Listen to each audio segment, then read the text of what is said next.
Hi ಎಲ್ಲರಿಗೂ ನಮಸ್ಕಾರ. ನಾನಿವತ್ತು ಸೂಪರ್ ಟೇಸ್ಟಿಯಾಗಿ ಸುಲಭವಾಗಿ ಆಗುವಂತಹ ಕ್ಯಾರೆಟ್ ಹಲ್ವಾನ ಮಾಡೋದು ಹೇಳ್ಕೊಡ್ತಾ ಇದ್ದೀನಿ. ಕ್ವಿಕ್ಕಾಗಿ ಆಗುವಂಥ ಕ್ಯಾರೆಟ್ ಹಲ್ವಾ. ಅದಕ್ಕೆ ಬೇಕಾಗಿರುವಂಥ ಸಾಮಗ್ರಿ: ಕ್ಯಾರೆಟ್ ತೊಗೊಂಡಿದ್ದೀನಿ 2 ಕಪ್ಪು, ಏಲಕ್ಕಿ, ಗೋಡಂಬಿ ದ್ರಾಕ್ಷಿ, ಸಕ್ಕರೆ. ಆದರೆ ಗೋಡಂಬಿ ದ್ರಾಕ್ಷಿ ಜೊತೆಗೆ ನಾವು ಮಿಲನ್ ಸೀಡ್ಸ್ ಆಗಿರ್ಬೋದು, ಪಂಪ್ಕಿನ್ ಸೀಡ್ಸ್ ಆಗಿರ್ಬೋದು ಎಲ್ಲನೂ ಹಾಕ್ಬೋದು. ಒಂದು ಬಾಣಲಿಗೆ 1 ಸ್ಪೂನ್ ತುಪ್ಪ ಹಾಕ್ಕೊಂಡು ಗೋಡಂಬಿ ದ್ರಾಕ್ಷಿ ಹಾಕ್ಕೊಂಡು ಫ್ರೈ ಮಾಡ್ಕೊಳ್ಳಿ. ಇದಕ್ಕೆ ನೀವು ಬಾದಾಮಿ ಆಗಿರ್ಬೋದು, ಮಿಲನ್ ಸೀಡ್ಸು, ಪಂಪ್ಕಿನ್ ಸೀಡ್ಸು ಎಲ್ಲನೂ ಹಾಕ್ಕೊಳ್ಬೋದು. ನಾನಿಲ್ಲಿ ಇಲ್ಲದೆ ಇರೋ ಕಾರಣ ಗೋಡಂಬಿ ದ್ರಾಕ್ಷಿ ಹಾಕಿದ್ದೀನಿ. ಆಮೇಲೆ ತುರಿದಿಟ್ಕೊಂಡಿರೋ ಕ್ಯಾರೆಟ್ನ ಹಾಕ್ಕೊಂಡು ಒಂದು ಸತಿ ಬಾಡಿಸ್ಕೊತಾ ಇದ್ದೀನಿ. ಇವಾಗ 1 ಸ್ಪೂನ್ ತುಪ್ಪ ಹಾಕ್ಕೊಂಡು ಚೆನ್ನಾಗಿ ಸ್ವಲ್ಪ ಮಿಕ್ಸ್ ಮಾಡ್ಕೊತಾ ಇದ್ದೀನಿ.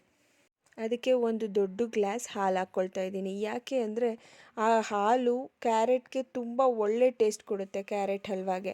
ಅದಕ್ಕೋಸ್ಕರ ಹಾಲು ಹಾಕ್ಕೊಂಡು ಒಂದು ಬೌಲ್ ಶುಗರ್ನ ಆ್ಯಡ್ ಮಾಡಿಕೊಂಡು 2 ಏಲಕ್ಕಿನ ಕುಟ್ಟಿ ಪುಡಿ ಮಾಡಿ ಅದಕ್ಕೆ ಹಾಕಿ ಕಲಸಿ. ಕ್ಯಾರೆಟ್ ಎಷ್ಟು ತೊಗೊಂಡಿರ್ತೀವೋ ಅದರ ಅರ್ಧದಷ್ಟು ಶುಗರ್ ಹಾಕ್ಕೊಳ್ಬೇಕು.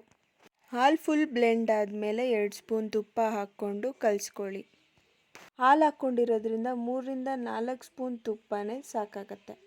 ಅದೇ ಸೂಪರ್ ಟೇಸ್ಟ್ ಕೊಡುತ್ತೆ. ಹಾಲು ತುಂಬ ರುಚಿ ಕೊಡುತ್ತೆ.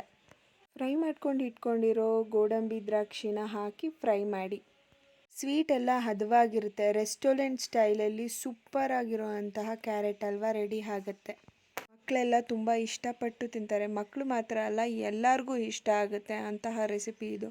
ಈ ರೆಸಿಪಿ ನಿಮ್ಗೆ ಇಷ್ಟ ಆಗಿದ್ರೆ ಪ್ಲೀಸ್ ಸಬ್ಸ್ಕ್ರೈಬ್ ಮಾಡಿ, ಲೈಕ್ ಮಾಡಿ, ಸಪೋರ್ಟ್ ಮಾಡಿ. Thank you so much for watching our channel.